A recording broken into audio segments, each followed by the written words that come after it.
Oi, pessoal, tudo bem? Então, hoje eu vou falar para vocês sobre estruturas orgânicas, tudo bem? Então, como vocês podem ver aqui, né, aqui nós temos diversos exemplos de diferentes moléculas orgânicas, desde moléculas pequenas até moléculas com tamanho maior e moléculas enormes, né, tá? Com diferentes níveis de complexidade, como vocês podem ver aqui, tá certo? Até moléculas muito simples, pouco complexas, até moléculas com complexidade aí, intermediária, mais complexas, significativamente mais complexas e realmente absurdamente complexas, vamos dizer. Tudo bem? Mas o objetivo do vídeo hoje é discutir com vocês, apresentar para vocês como a gente representa moléculas orgânicas de maneira geral, qual é a sistemática, aí como é que a gente pode e a gente tem alguma liberdade para fazer diferentes representações e como vale a pena fazer diferentes tipos de representação das moléculas orgânicas ou dos grupos funcionais envolvidos de acordo com o contexto onde nós estamos. Tudo bem? Se vocês se interessam por isso, acompanhe esse vídeo até o final. Tá? Meu nome é Igor de Gilberto e esse aqui é Orgânica Avançada. Sejam todos muito bem-vindos.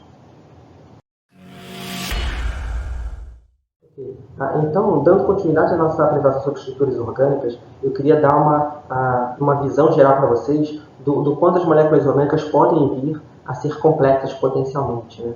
Imaginem vocês a tabela periódica, que a gente tem uma representação, né, do contorno da tabela periódica. Né? Tá? Todos vocês sabem muito bem que a tabela periódica possui mais de 100 elementos químicos. Tá? A maior parte desses elementos químicos podem fazer parte de moléculas orgânicas. Tá? A gente não está nem pensando em elementos radioativos ou realmente átomos que a gente não encontra com tanta frequência. Mas a maior parte da tabela periódica, a gente tem muitos átomos que podem fazer parte de diferentes moléculas orgânicas. E muitas das moléculas possuem mais do que 100 átomos. Né? Conforme a gente vai aumentando o tamanho das moléculas, né? A gente consegue facilmente encontrar moléculas aí que possuem mais de 100 átomos. Se a gente pensar em todas as possibilidades que a gente pode combinar diferentes elementos em diferentes moléculas, vocês vão ter aí uma ideia aproximada realmente da riqueza estrutural das moléculas que podem ser acessíveis, né, a partir de todas as potenciais combinações aí desses elementos químicos com uma série de com um número de átomos presentes em cada molécula. Tudo bem? Então, para dar um exemplo para vocês, eu queria apresentar aqui a maitotoxina. Tá? Ela foi mostrada no nosso primeiro slide, né? Está aqui ela novamente. A maitotoxina é uma molécula imensa, né? Tá? Ela é um produto natural, isolado da natureza, né? Portanto, tá? Que é um metabólito secundário que tem o maior tamanho e toxicidade já conhecido, encontrado em algas dinoflageladas. Tudo bem? Eu acho que a maitotoxina é um exemplo aqui, né? Que ilustra bem a complexidade, o tamanho e o número de átomos, né? Que algumas moléculas orgânicas podem assumir. Tudo bem? E aí, nesse caso, a gente não está nem pensando, por exemplo, em proteínas, né? Que são estruturas de aminoácidos que se repetem, são proteínas imensas, né? Mas aqui que também são moléculas orgânicas, obviamente, mas aqui vocês têm uma molécula que é um poliéter, tá? Com uma série de éteres cíclicos fusionados. E vocês vejam quantos centros estereogênicos presentes na molécula.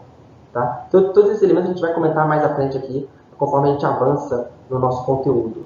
Tudo bem? Então, se vocês nunca ouviram falar de centros estereogênicos, não se preocupem, nós vamos falar em detalhes num vídeo no futuro. Tudo bem? Ou vocês podem visitar o canal e procurar pelo vídeo sobre estereoquímica. Tá? Mas vocês vejam o quão complexo é, tá? A maitotoxina. Tá certo? Então, isso aqui é só um exemplo para ilustrar essa complexidade para vocês. Tá bom? Na sequência, a gente vai falar sobre moléculas muito menores, né? Um nível de complexidade muito menor. Eu só quero realmente mostrar para vocês, né, tá? O quanto essa riqueza estrutural pode variar. Tá? Desde, como a gente já mencionou, moléculas muito simples até moléculas realmente complexas, como é o caso da maitotoxina. Ok, então, começando pelo início, né, eu gostaria de comentar com vocês aí sobre as estruturas dos hidrocarbonetos e dos diferentes grupos funcionais. Tá? A gente viu no nosso vídeo anterior aqui do canal, quando a gente falou sobre introdução à química orgânica, né, que a química orgânica se interessa fortemente em como os átomos, e aí principalmente, né, são átomos de carbono, hidrogênio, nitrogênio, oxigênio, enxofre, fósforo, flúor, cloro, bromo, iodo, mas muitos outros aí da tabela periódica também podem ser considerados, né, como esses átomos interagem entre si, como eles se ligam para formar estruturas orgânicas estáveis, né, e como essas estruturas orgânicas são modificadas ao longo de reações químicas. Okay? Eu queria dar um exemplo, alguns exemplos para vocês agora de moléculas simples, orgânicas, né? A gente tem aqui 3 aminoácidos, a glicina, a alanina e a fenilalanina. E vejam que na estrutura de cada uma delas, né, os átomos estão representados de maneira bastante explícita. A gente tem aqui um grupo NH2, né, ligado a um carbono, que está ligado a 2 hidrogênios, depois a um outro átomo de carbono, que tem uma ligação dupla ao oxigênio e outro grupo OH, e aí sucessivamente, no caso da alanina e da fenilalanina. Cada átomo sendo muito bem representado de maneira explícita. Tá? A gente tem aqui algumas cadeias de hidrocarbonetos, que a gente tem uma cadeia linear, tá? Uma cadeia ramificada, a gente tem um grupo aqui que sai de um átomo de carbono que pertence à cadeia principal, tá? A gente chama de cadeia principal a cadeia que possui o maior número de átomos de carbono, e aqui uma estrutura de anel. Tá? Essas estruturas aqui são estruturas de hidrocarboneto, que são moléculas que possuem somente átomos de carbono e hidrogênio. Vocês vejam que nos 6 exemplos que eu dei aqui para vocês, de diferentes estruturas orgânicas simples, né, elas na verdade são pesadas visualmente. Né? Cada átomo é pesado de maneira explícita, né? Isso causa uma certa poluição visual. E são também estruturas, então, portanto, né, pesadas de se desenhar. A gente vai ver na sequência, né, como a gente pode representar essas moléculas orgânicas de maneira mais simplificada, sem perder o significado, né, que a presença desses átomos, né, fazem parte da molécula. Tudo bem? Então a gente vai ver como a gente pode representar isso de maneira mais fácil, mais direta, mais objetiva, e ainda assim entender que a molécula continua contendo grupos, né, CH3, depois um CH2, ligado a outro CH2, e assim sucessivamente. Tá bom? Então como a gente pode representar essas moléculas aqui de maneira mais simples, ainda assim de maneira clara e objetiva. Ok, então como a gente faz isso, né? Vamos pegar como exemplo aqui, como estudo de caso, o ácido linoleico. A gente vai precisar estudar o ácido linoleico aqui, todos os átomos de carbono, hidrogênio e oxigênio. A gente vai ter essa estrutura aqui que vocês estão observando. Tá? Que é uma estrutura pesada, porque cada átomo está representado de maneira explícita. Tá? O que é interessante notar é que a gente também poderia representar essa molécula de ácido linoleico dessa maneira aqui, tá? Omitindo as ligações simples. Tá? A gente sabe que o carbono é tetravalente, que faz 4 ligações. Então a gente tem aqui CH3, CH2, CH2. Então a gente sabe que tem uma ligação simples entre cada um desses átomos. E quando não tem, aí a gente representa de maneira explícita, tá? A existência de uma outra ligação, nesse caso aqui, uma ligação dupla entre esses 2 átomos de carbono, uma ligação dupla aqui entre esses 2 átomos de carbono. Então vocês vejam aqui que isso é uma outra estrutura possível, tá? Verdadeira, né? Também representa a molécula de maneira idêntica ao caso anterior, mas é uma estrutura mais condensada, porque a gente não representa as ligações simples. Tá? Levando em conta o fato de que o carbono tem uma hibridação sp3, uma geometria aí, tetraédrica, tá certo? O ângulo entre as duas ligações é de 109,5, correto? A gente representaria essa molécula aqui de maneira mais honesta, mais fiel à realidade, escrevendo ela em zigue-zague. Tudo bem? No caso das ligações duplas, a gente tem uma nova hibridação aqui no carbono, o carbono passa a ser sp2, tá? E aí a geometria muda, não é mais a tetraédrica, mas seria trigonal planar. E aí vocês vejam, né, que a geometria em volta do átomo de carbono é trigonal planar. Então, vocês vejam que essa estrutura aqui ela é um pouco mais honesta, né, um pouco mais verdadeira, casa melhor com a realidade, porque a gente está levando em conta a geometria, tá, em volta de cada átomo de carbono aqui, que compõe, né, que faz parte dessa molécula. Tudo bem? Mas ainda assim é uma estrutura pesada, tudo bem? Porque você tem vários átomos de hidrogênio, é uma estrutura aqui, né, tá? Que não é muito prática. A gente consegue simplificar ela ainda mais se a gente, sem perder o significado, né, a gente leva em conta a presença dos grupos funcionais. Então, vocês vejam que aqui a gente tem um grupo funcional que é uma olefina, aqui a gente tem um outro grupo funcional que é uma olefina, e aqui a gente tem um grupo funcional que é um ácido carboxílico. O resto, tá, são grupos CH2, tá? E aqui na ponta um grupo CH3. Então a gente consegue simplificar essa estrutura de maneira significativa, né? E sem causar toda essa poluição visual. Tá? E a alternativa para isso, e é o que a gente usa no dia a dia, né, tá? É omitir os átomos de hidrogênio, e onde eles não estão representados, a gente entende que há o número de hidrogênios necessários para completar com o octeto do carbono, para completar as 4 ligações que o carbono é capaz de fazer. Então a gente entende cada vértice aqui do zigue-zague como sendo um átomo de carbono. Tudo bem? Vocês vejam que esse carbono aqui seria esse vértice do zigue-zague. Esse átomo de carbono aqui seria esse seria esse aqui, né, seria esse aqui de baixo seria esse, tá? E aí sucessivamente, quando tem ligação dupla a gente representa ela, Tá? E quando tem outros átomos diferentes de carbono e hidrogênio, a gente representa os heteroátomos, que a gente chama, né? Tá? De maneira explícita. Tá certo? Aí aqui, como é só um átomo de hidrogênio, a gente é obrigado a representar ele de maneira explícita. Mas vocês vejam aqui, né, que essa escritura ela é muito mais simples, muito menos pesada que as escrituras anteriores. E vocês vejam, né, como a gente já fez um spoiler, né, nesse vídeo e nos vídeos anteriores, que a gente normalmente já representa as moléculas orgânicas dessa maneira aqui. Tá certo? Mas aí nesse vídeo aqui a gente está explicando para vocês detalhadamente por que a gente faz isso. Bem, porque é uma convenção que permite desenhar essas moléculas de maneira mais clara e objetiva, sem usar todos os átomos aqui para fazer uma estrutura pesada, né, e difícil de escrever e de entender globalmente. Essa aqui é muito mais simples. Tudo bem? Então, um guia prático para você representar qualquer tipo de molécula orgânica, né, é você desenhar a cadeia principal, as cadeias que contêm carbono, né, desenhar as cadeias em zigue-zague. Tudo bem? De novo, isso é uma consequência, tá, da hibridização dos átomos de carbono, como a gente mencionou anteriormente. Tá? Os vértices dessa cadeia em zigue-zague representam os átomos de carbono, enquanto os átomos de hidrogênio ligados aos átomos de carbono, eles são omitidos.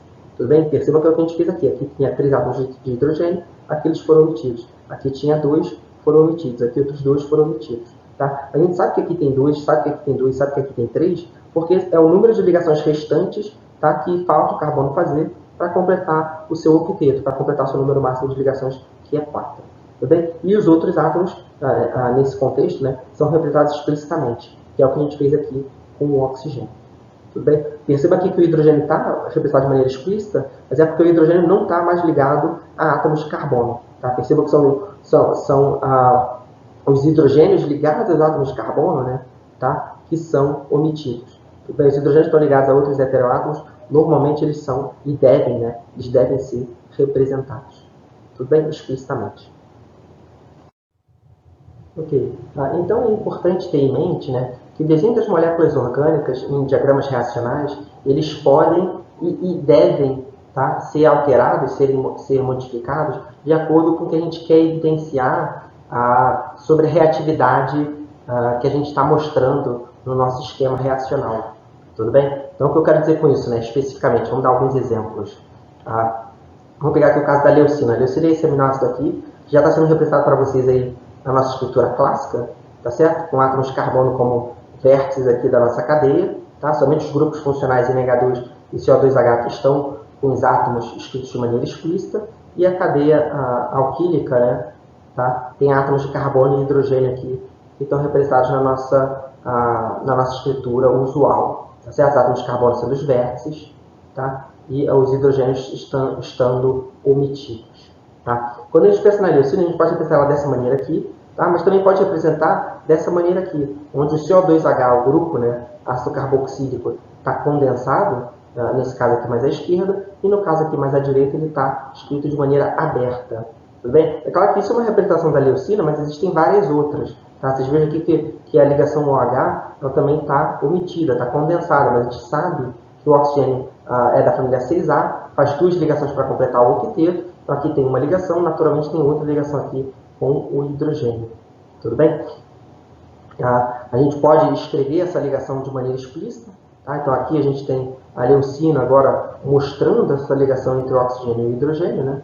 Tá? E isso é pertinente principalmente no contexto que a gente quer mostrar uma reatividade ocorrendo, tá, com esses átomos. Então, por exemplo, a gente pode reagir esse grupo ácido carboxílico com uma base, tá, HO-. Então, o HO- ele vai aqui capturar o próton do mais ácido da molécula, que é esse próton aqui do ácido carboxílico, e ele vai quebrar essa ligação oxigênio e hidrogênio, e o par de elétrons que pertence a essa ligação, ela vai aqui para o átomo de oxigênio, tá? Aí o oxigênio recebeu dois novos elétrons, né? Tá? E aí a gente representa, e aí ele representa isso, a presença deles aqui evidencia isso, a partir de uma carga formal negativa. Então, o oxigênio, inicialmente, ele tem 2 pares de elétrons não ligantes aqui sobre eles, tá? que estão omitidos, mas eles estão aqui. E ao ganhar um terceiro par de elétrons, aí ele fica com essa carga formal negativa, como mostrado aqui para vocês. Daí a gente forma a água como subproduto. A água pode ser escrita de maneira condensada,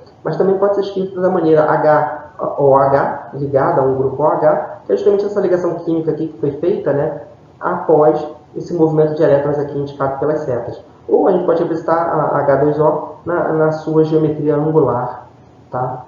Típica. Então, assim, são algumas estruturas possíveis, existem ainda outras, claro, né? Tá? Mas eu estou mostrando aqui para vocês as opções que nós temos, né? E contextos em que vale a pena escrever de uma maneira ou de outra aí para evidenciar a reatividade. A gente falou do grupo funcional ácido carboxílico, a gente pode pensar no grupo funcional NH2 aqui da leucina. A gente pode representar esse grupo NH2 de maneira mais explícita, então mostrando a ligação simples entre N e H de um lado, entre N e H do outro, e até evidenciando o par de elétrons não ligantes que o átomo de nitrogênio possui. Tudo bem? Que estava omitido anteriormente, assim como no caso do oxigênio, que a gente comentou anteriormente, estava omitido, mas aqui a gente está explicitando esse par de elétrons. Por que é relevante explicitar essas ligações e o par de elétrons do nitrogênio? Porque se a gente fizer uma reação envolvendo esse átomo de nitrogênio, é o par de elétrons não ligantes do nitrogênio que vai atacar, por exemplo, aqui uma molécula ácida, H3O+, capturar esse próton dela, romper essa ligação oxigênio-nitrogênio aqui, e o par de elétrons vem aqui para o oxigênio. Como a carga formal no oxigênio inicialmente é mais 1, quando ele recebe esse par de elétrons, aí fica a carga formal 0, tá? É uma molécula neutra, mas aí o nitrogênio, ao ser protonado, fica a carga formal mais 1. Tudo bem? Percebam que o balanço de cargas positivas entre reagentes, aqui se tem uma molécula neutra e um reagente tem a carga mais 1, aqui você vai ter o produto com uma carga mais 1 e um outro produto com a carga 0. O balanço da soma de cargas do reagente é o mesmo, tá? do balanço da soma de cargas dos produtos. Tá certo? Como é que eu sei quantos elétrons não ligantes cada átomo possui? Aí, nesse caso, vocês precisam considerar a família da tabela periódica em que aquele átomo pertence. Tá? O oxigênio é da família 6A, então ele precisa de 2 novos elétrons para fechar o octeto dele. Ele consegue 2 novos elétrons fazendo 2 novas ligações. Então, para cada nova ligação que ele faz, ele ganha um elétron do átomo com quem ele está se ligando. Então, aqui vocês veem que o oxigênio faz 2 ligações. O nitrogênio está na família 5A, ele faz 3 novas ligações. Então, ele está aqui uma ligação com hidrogênio, outra ligação com outro hidrogênio, uma ligação aqui com carbono. E aí, com isso, ele completou o octeto dele. Ou seja, ele tem 8 elétrons ali na camada externa. Ele vai ter 2 dessa ligação NH, 2 dessa ligação NH e 2 dessa ligação NC. 2, 4, 6. Como ele completou o octeto dele, faltam ainda 2 elétrons. Então, justamente, são justamente, né, nesse par aqui de elétrons não ligantes, ou seja, que não estão se ligando a ninguém. Tá? Então, um par de elétrons não ligantes é um par de elétrons ali que pode ser nucleofílico, pode atacar outras moléculas. A gente vai falar isso mais na frente quando falar de nucleófilos e eletrófilos. Tá bom? Então, se isso ainda não faz total sentido para vocês agora, não se preocupem, nós vamos falar mais disso na sequência, num vídeo aí no futuro. Tudo bem? Quando a gente pensa na leucina, tá, a gente pode imaginar, tá, vocês podem ver que existe um átomo de hidrogênio aqui que tinha sido omitido no caso anterior. Aqui a gente está explicitando ele, e aí como vocês podem ver aqui, a gente tem 4 substituintes diferentes em torno desse átomo de carbono. Esse aqui é um centro estereogênico. Tá? A gente vai falar mais sobre centros estereogênicos sobre o vídeo, no vídeo de estereoquímica. Então não se preocupe se ainda não faz sentido, a gente vai falar mais sobre isso na sequência. Mas o fato é, a gente tem aqui um átomo de carbono com 4 substituintes diferentes, que faz com que essa molécula aqui seja quiral. Tá? Levando em consideração o fato de que a hibridação sobre carbono, que fazem 4 ligações diferentes, é uma hibridação sp3, está inserida dentro de um tetraedro, né? E o ângulo entre cada ligação é de aproximadamente 109,5, como a gente já mencionou hoje aqui. Tá? Essa ligação aqui do NH2 e do hidrogênio pode estar uma apontando para frente e outra apontando para trás, ou vice-versa. Tá? Então, uma opção seria, por exemplo, ter o grupo NH2 apontando para frente. A gente representa essa ligação para frente com uma ligação mais forte, tá? Como está desenhado aqui. E o hidrogênio apontando para trás. A gente representa isso com uma ligação tracejada, como indicado aqui. Tá? Então, a tracejada representa uma ligação para trás, a ligação mais forte representa uma ligação para frente. Tá? E aí, alternativamente a essa opção aqui, a gente pode ter o que a gente chama de enantiômero dessa molécula. Seria o grupo NH2 apontando para trás e o hidrogênio apontando para frente. Então, toda essa terminologia a gente vai revisitar nos vídeos que vão aparecer aí na sequência. Então, não se preocupe ainda se vocês não ouviram falar disso. A gente certamente vai falar disso de maneira detalhada ainda nos próximos vídeos. Tudo bem? Um outro exemplo aqui, só para terminar com esse slide, que eu queria mostrar para vocês, é a representação bidimensional do ciclo hexano. Então, o ciclo hexano é um anel, né, como está mostrado aqui, é um ciclo, né? Tá? E aqui é uma representação bidimensional. Se a gente for pensar nessa nessa molécula aqui tridimensionalmente, porque afinal de contas todas as moléculas estão inseridas no espaço, tá? A escritura mais realista do ciclo hexano seria dessa maneira aqui, tá? Que a gente chama de forma cadeira. A gente vai falar sobre isso também mais na frente, quando falar sobre análise conformacional. Para aqueles interessados, vejam um vídeo sobre análise conformacional. Tudo bem? Então vocês vejam aqui que as ligações que estão para frente descrevem elas de maneira mais escura, como vocês estão vendo aqui, e as ligações que estão um pouco mais para trás a gente representa aqui, tá, de maneira normal. Então vocês veem aqui um certo desenho em perspectiva, tudo bem? Representando aqui o anel do ciclo hexano. Tá? Em termos de conformação, a gente vai falar mais em detalhes no próximo vídeo, como eu já mencionei. Tá? No próximo vídeo que vai aparecer no futuro sobre análise conformacional. Tá certo? Então, bom, vamos lá, vamos continuar. Ok, então eu já comentei com vocês sobre a escritura das moléculas orgânicas e durante essa apresentação eu tenho falado muito sobre os nomes das moléculas. Então isso é algo normalmente que vocês já viram, né? Tá? Essa tabela aqui é mais uma revisão, tá? Mas para vocês entenderem também, capitular e ter certeza que vocês entendem o que eu estou falando para vocês, tá? Seria interessante a gente mencionar aqui os nomes das moléculas, dos grupos, e como as moléculas são nomeadas de maneira geral. Tá? Então a gente tem aqui nomes que estão associados aos números de carbonos das cadeias contendo diferentes números de átomos de carbono. Então quando a gente tem um átomo de carbono, a gente chama de um grupo metila, que é um grupo CH3, pode começar com Me, ou um vértice do zigue-zague. Né? E se for uma molécula que é um grupo CH3 ligado ao hidrogênio, a gente tem então o alcano correspondente, né? Seria o metano. Dois átomos de carbono seria o metila, tá? São dois átomos de carbono, CH2 e CH3, no caso de um substituinte, representa como grupo etil, tá? E aí o alcano correspondente é o etano. Três átomos é propila, representaria aqui com dois CH2 ligados a um CH3, representa como PR, como substituinte, tá? Propil, e o alcano associado é o propano. Butila é o nome referente a 4 átomos de carbono, tá? A gente pode desenhar aqui de maneira linear, representar a abreviação do substituinte como BU, tá? E o alcano associado é o butano. E aí, a partir do 5, né, a gente tem nomes, tá, associados mais à nossa linguagem do dia a dia. Né? 5 é pentila, 6 seria hexila, 7 heptila, 8 octila, 9 nonila e 10 decila, com os números totais de carbono aqui associados. Aqui vocês têm 5 átomos de carbono, 6, 7, 8, 9 e 10, respectivamente. E o alcano associado seria pentano, hexano, heptano, octano, nonano, decano, respectivamente também. Normalmente esses grupos não têm uma abreviação muito comum, tá? Às vezes, muito frequentemente, vocês veem a utilização aqui um pouco adaptada, né, de nomes de grupos como pent, hex, sept ou hept, tá? Bom, aí porque também as abreviações são em inglês, então sept normalmente seria a abreviação utilizando aí mais a linguagem do inglês, tá? Que pode ser adaptada e as pessoas entendem também. Mas normalmente a gente não tem uma abreviação, vamos dizer, padrão para esses substituintes. Tá? Metil, etil, propil e butil são as mais comuns e que absolutamente vocês precisam conhecer. Tá? Então, o que é interessante, né, é notar, e é importante que vocês tenham em mente, que as abreviações elas são empregadas para términos de cadeias, tá? E não para fragmentos de cadeias inseridos em cadeias maiores. Tá? O que eu quero dizer com isso? A gente pode, por exemplo, representar o N-butilítio. N, tá? É uma letra que a gente usa para dizer de normal. Então, é a cadeia linear, a gente entende como normal. N-butilítio significa dizer que a cadeia N-butila é linear. Tudo bem? A gente tem sec-butilítio, significa dizer que a gente tem um carbono secundário. E aí o lítio está ligado no carbono aqui, tá? Que é secundário, porque você tem dois grupos de carbono a cada lado. E terc-butilítio é o átomo de carbono ligado ao lítio, né? É um carbono terciário, porque tem 3 grupos de carbono ligados a ele. Tá? É importante representar a cadeia de tamanho maior com o seu respectivo prefixo, né? N, sec, terc nesse contexto aqui, ou outros, dependendo de cadeias maiores, tá? Porque quanto maior for a cadeia, mais isômeros é possível. Né? Uma cadeia metila ou etila não tem como ter isômeros, só tem uma maneira que elas podem se ligar a qualquer substituinte. Mas propil já tem e butil também já tem outras opções que devem ser consideradas. Tá? Com relação a essa observação aqui, sobre essa terminação, né? Representar como butil, sendo a terminação aqui, vamos dizer, ela está no final, ligada a um grupo a ela, tá? É a utilização correta, como vocês podem ver aqui nos tiques. O que é incorreto o uso é pensar cadeias maiores, por exemplo, imagina que a gente tem vários grupos CH2 aqui, né? Tá? O que é incorreto é vocês imaginarem que vocês podem, por exemplo, pegar essa cadeia aqui com 4 átomos de carbono, né?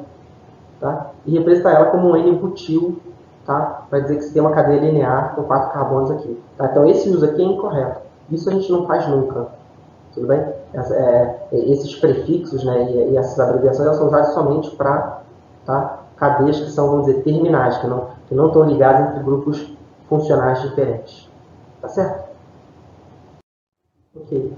Então, para terminar a apresentação de hoje, o vídeo de hoje, eu queria só falar para vocês um pouco sobre as representações comuns que nós utilizamos com frequência quando a gente vai escrever uma série de moléculas orgânicas. Então, por exemplo, eu queria começar aqui com o fenol. Vocês estão vendo para vocês a estrutura explícita do fenol. Acho que a gente pode representar de maneira mais simplificada como um pH ligado a um grupo OH. pH é a escritura em inglês, porque isso é um grupo fenila, né? Tá? E fenil escrito em inglês escreve com pH. Tá? Então, o grupo ele usa, tipicamente, quando vocês vão ver qualquer grupo escrito em química orgânica, vai estar associado à escritura dele em inglês. Tá bom? Onde a maior parte da literatura está escrita nessa língua. Tá? Então, o grupo fenila ligado a um grupo OH também representa um fenol. A gente pode representar aqui com a ligação carbono-OH do grupo fenila de maneira explícita ou condensada, como a gente já mencionou para casos anteriores avaliados. Tá? Outros exemplos de fenóis, tá, envolvem aqui o 2,4,6-triclorofenol, tudo bem? Também é um fenol, que é um grupo OH ligado a um anel benzeno com diferentes substituintes, e o paracetamol, que também tem um grupo OH ligado a um benzeno com um outro substituinte aqui, tá, na posição para. A gente pode representar qualquer uma dessas moléculas de maneira mais breve e objetiva, usando um grupo AR. AR significa um grupo arila. Tá certo? Essa representação é meio vaga e ela pode servir para diferentes grupos, tá, aromáticos ligados a um dado substituinte. A gente está falando de um substituinte OH, mas poderiam ser qualquer outro substituinte. O AR é um grupo arila, um grupo aromático. Tá? Essa é uma representação vaga porque não define com precisão a estrutura do anel aromático em jogo. A gente entende ela, tá? Essa estrutura ela deve ser conhecida a partir do contexto considerado. Então, em textos científicos, como as pessoas usam a representação desse grupo AR? Elas, em algum momento ali no seu texto, representam a molécula de maneira explícita, para que as pessoas entendam quem é o grupo aromático que a gente vai estar falando na sequência. Mas aí, uma vez que ele foi desenhado explicitamente, a gente sabe quem está associado a ele, dali para frente a gente representa um mecanismo ou esquemas, né, em reação orgânica, utilizando só o grupo AR. Tudo bem? Tipicamente isso é importante, ou isso é utilizado, né, quando não tem reação ocorrendo no grupo AR, e sim no grupo funcional ligado a ele. Tudo bem? Então, como não tem nenhuma reação ocorrendo no grupo AR, a gente simplesmente faz uma escritura mais leve aqui, tá, utilizando esse artifício. Tá certo? Outros exemplos. O próximo exemplo que eu queria mostrar para vocês aqui é a cadeia propila. Assim como a cadeia butila que eu mencionei anteriormente, a propila tem 3 átomos de carbono, então podem se ligar a diferentes substituintes de 2 maneiras diferentes, possuem 2 isômeros possíveis. Uma é se ligar pelo átomo do meio da cadeia de 3 carbonos, né? A gente chama isso aqui de isopropil, porque veja agora que é um grupo simétrico, né? Tá? A gente tem a ligação então feita aqui no carbono do meio. Ou a cadeia N-propila, tá? Onde N, como eu mencionei anteriormente no caso da butila, para propila é a mesma coisa, né? N significa dizer que é uma cadeia linear. Tá certo? A gente precisa desses descritores, tá, para diferenciar os diferentes isômeros. Tá? No caso da cadeia propila, só 2 isômeros são possíveis. Tá? A letra X, o grupo X, tipicamente representa um halogênio. Tá? Então, se a gente quiser representar um halogênio de maneira geral, a gente representa com uma letra X, tá? Onde o halogênio, né, é flúor, cloro, bromo ou iodo. Tá? Outros substituintes muito comuns, a gente vai desenhar diferentes moléculas orgânicas, é a benzila, que é um CH2 ligado a um anel fenila, um benzeno, né? A gente representa pela letra BN. Tá? Um outro grupo é a lila, a gente não tem nenhuma letra especial para representar a lila, mas é um nome aqui de um grupo que vocês vão ver com muita frequência, tá, em química orgânica. Tá? O grupo acetila é um grupo que está ligado em um substituinte, num carbono ligado a um oxigênio, uma carbonila, uma metila. A gente pode representar com a letra AC. Tá? O grupo propagila também não tem nenhuma letra de abreviação, mas é uma cadeia muito comum que vocês podem ver com frequência. Tá? Que é um CH2 ligado a uma tripla ligação. Tá? E a cadeia vinila é um substituinte ligado diretamente a uma ligação dupla. tá certo? Também é um substituinte muito comum. É claro que isso aqui é uma lista não exaustiva, tudo bem? Mas contempla aí exemplos clássicos de grupos substituintes que a gente encontra com frequência em muitas moléculas orgânicas. Tudo bem? Ok, pessoal. Bom, por hoje é só. Espero que vocês tenham gostado. Se vocês ainda não se inscreveram no canal, já sabem, né? Se inscrevam, recomendem aos amigos. E, bom, mais uma vez, obrigado por assistir o vídeo até o final. Tá? Um abraço. Tchau, tchau.